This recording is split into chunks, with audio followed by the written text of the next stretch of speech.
What's up everyone and welcome back to the MMA Zone. Today, let's get started with concerns rise for UFC 315 ticket sales. This weekend's UFC 315 card may mark the promotion's big return to Montreal, but it looks like the event isn't selling very well. And before we continue, make sure to leave a like on the video to help support the channel. On Ticketmaster, about 50% of the seats for Saturday's card at the Bell Center are still available, with blue seats showing available tickets and pink seats showing resale tickets in a screenshot shared by Damon Martin. While the pay-per-view portion of the card will have 2 title fights and feature former champions like Jose Aldo and Alexa Grasso, based on the latest seat availability, it doesn't sound like fight fans are feeling the card. Unless something changes, don't be surprised to see resale prices plummet before fight night. Islam Makhachev moving up for the welterweight belt? Recently, we shared that Makhachev is in training camp for his next UFC fight, but the opponent is yet to be revealed. A lot of signs are pointing towards it being Ilia Topuria. However, a recent post on Instagram might say otherwise. Last night, Makhachev's training partner shared the following message on Instagram, which was reposted by Islam Makhachev. He goes for the second one, at Dana White. This could be implying that Makhachev is moving up to fight for the second belt, and this is coming after Makhachev met with Hunter Campbell earlier this week. But what do you guys think this message means? Let us know down in the comments below. Joe Rogan exposes Paddy Pimblett's secret. On a recent episode of JRE, Joe Rogan exposed a trick that Paddy Pimblett uses as an advantage against his opponents. Joe said that Paddy is much bigger than people think, regardless of him getting fat between fights. He's basically saying that Paddy physically, at times, looks like he doesn't take things seriously, but when it comes time to go, he's always ready. Here's what Joe had to say. Paddy's a big lightweight. He really is. I mean, I know he gets real fat in between fights. He gets a kick out of it, but he's big. Yeah, he's big. You know, he's a lot bigger than people think. I always say that he tricks people by dancing and having silly hair, and you go, "Oh, that's a killer." He's like tricking you. He's like, you know, he's like one of them bugs that pretends it's a stick, and you get close and it jacks you. Yeah, he looked so good. He's really good. Which I love Chandler. Love Chandler. That was a tough one to watch. I love Chandler as well, but I love Paddy as well. Paddy is very impressive. Oh yeah. No, you know, there's a good argument all of them. That the last 3 guys he fought, Bobby Green, Chandler, and Tony Ferguson, like he's fighting guys with losing records, which is true. You know, that is true.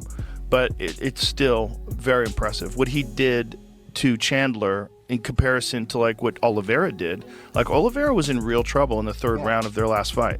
Real trouble. And real trouble in the 1st round of their first fight. Yeah. And Paddy was never in trouble. Belal Muhammad sends a warning to Jack Della Maddalena. Ahead of their 5-round main event this weekend for the title, Belal Muhammad and Jack Della Maddalena have been ramping up the trash talk in response to JDM saying that he's a better fighter and suggesting that it might be time for Muhammad to start thinking about retirement after Saturday's fight. The champion fired back during an interview with Pavel Virabek. Be careful what you wish for when you talk like that. When you write a check you can't cash, you're gonna eat a little bit of crow. When I go out there and I fight, I show the best IQ in the UFC, I show the best art in the UFC, I put it all together better than anybody else. So let's see if you can match that same energy Saturday night. The champion also discussed the possibility of a fight with Islam Makhachev after telling the lightweight champ that there's no way he leaves Montreal without the belt on Saturday, and so he might as well book his next fight instead of waiting to see what happens. Before showing this clip, we want to give a huge shout out to Pavel Virabek for letting us use his footage. I wouldn't fight him for money. It's not about money with me and those guys, right? It's about loyalty. They've done so much for me. They've helped me so much. It wouldn't make any sense for me to fight those guys. So I think a lot of questions will be answered on Saturday. After Saturday, we'll know a lot what's going on, and even me and him will discuss what we want to do. With fight night right around the corner, it won't be long before we get to see Muhammad and JDM throw down inside the octagon. Guys, we just saw Belal's meal in here, so we're gonna hide it from you so you can't find it. Belal, your food is not gonna be here. No one's finding that. I don't know. Anybody gonna find that? Belal? Sorry, Belal, you're a bum. That's what happens to bums.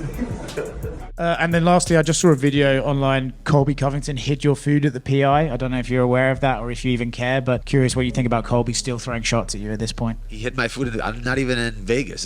That's how much of a moron he is. I don't know what he's doing. These guys are like YouTubers now. Kamaru's a podcaster. Colby's a YouTuber. They need to do a podcast together, the biggest losers. Garry goes off on Sean Brady and Joaquin Buckley. On the heels of his win over Carlos Prates, Garry is all in on a crack at the title. While fighters like Sean Brady and Joaquin Buckley believe that they deserve to fight the Belal Muhammad, Della Maddalena winner, Garry doesn't think that either of the two deserve the title fight more than he does. During an interview with Full Send MMA, the future went off on the pair of contenders. You've got Joaquin Buckley acting like an fool. He's desperate. He's mentioned my name every single possibility he can because he knows no one cares about him. But when he mentions my name, they care. Sean Brady as well. Boring. No one really cares about him. No one really wants to watch him fight. Half the stadium was empty when him and Leon fought. They don't care about him. When I show up, everyone's talking. Everyone wants to get the cameras out. Everyone knows we're going to get gold here. We're going to get gold. At any time, this could pop off and go viral. I just show up. I do me. I have the energy that I have, and I put on a show for the fans. Garry also joked that although he tries to go out there and finish his opponents every fight, he's been a bit of a decision machine as of late. Following his big short notice win over Carlos Prates, Garry will be weighing in on Friday as the backup for the Belal Muhammad Della Maddalena title fight, which he hopes means he's next in line for a crack at the belt. Bo Nickal talks about UFC loss and what's next. On Saturday, Bo Nickal was on the wrong end of a crushing knee that wound up seeing him suffer the first loss of his MMA career. Despite entering the bout as the betting favorite, Nickal seemed to be a step behind throughout the fight, with RDR controlling the bout in the clinch and on the ground. On Tuesday, he appeared on the Ariel Helwani show to reflect on the loss. It wasn't really that last sequence that did it. It was more so the accumulation. He hit me in the body a lot in that first round. I don't think I really showed it too much, but in the clinch, he landed knees, landed punches. It was an accumulation of damage there. And then the last one was just the nail in the coffin. Nickal also responded to claims that he got fraud checked by RDR, saying that regardless of how many times he loses, he's unwavering in his pursuit of UFC gold. I believe that one loss doesn't define me. Even if I lose again, I could lose 2, 3, 4, 5 times. I'm not going to quit. I'm just going to keep getting better and keep improving. I just want to keep getting better at fighting. While Nickal came up short on Saturday, as ATT coach Mike Brown wrote on Instagram, there's no substitute for experience. With that in mind, Nickal's already looking to finalize his next fight and wants to get back in the octagon sooner rather than later. I want to fight ASAP. Let's go and get back into it. I would like to fight a couple more times this year, so getting back as quickly as possible would be good for me. Considering he wants to fight a few more times this year, don't be surprised if we see Nickal back in action before the end of the summer. MMA community reacts to Ilia Topuria's body transformation. The last time Ilia Topuria fought at 155 was back in 2022. Now, ahead of his big return to 155 after vacating the featherweight title, the champ is looking absolutely jacked in new photos shared online. The MMA community was quick to react to Topuria's transformation, with one fan joking, "Looking like a middleweight here." Another added, "He's ripped, man." One fan predicted a Darce submission if Topuria winds up facing Islam Makhachev. Forearms look thicker, getting that Darce ready for Islam it seems. Others think that Makhachev doesn't want anything to do with Topuria. We have solid steel rock hard abs and giant biceps. It's no surprise Islam would run away from someone superior to him. Another referenced the massive weight cut Topuria made to get to 145. Maybe he's 182 pounds after all. One replied, 185 at 5'6", shredded is diabolical. While Topuria already started training camp for his next fight, he took the time to have some fun with young BJJ athlete Melissa Litvinenko.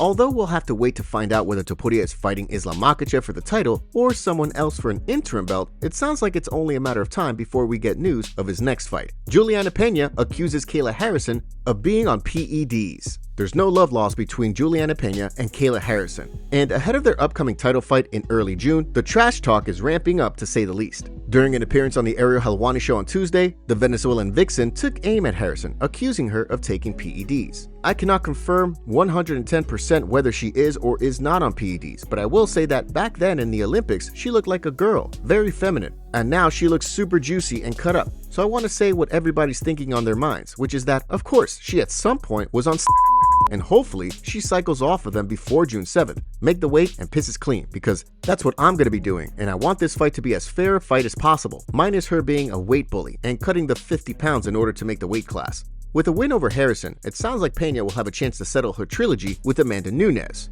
During her appearance on the Ariel Helwani show, she shed light on an interaction she had with Nunes during the UFC's kickoff press conference in April. She told me, though, it's all up to you, it's all in your hands, and everything will be decided and everything is going to be determined by you and what you do. So she's basically saying, I will grant you the trilogy, pending that you take care of your business on June 7th. And that's exactly what I'm prepared to do and will do.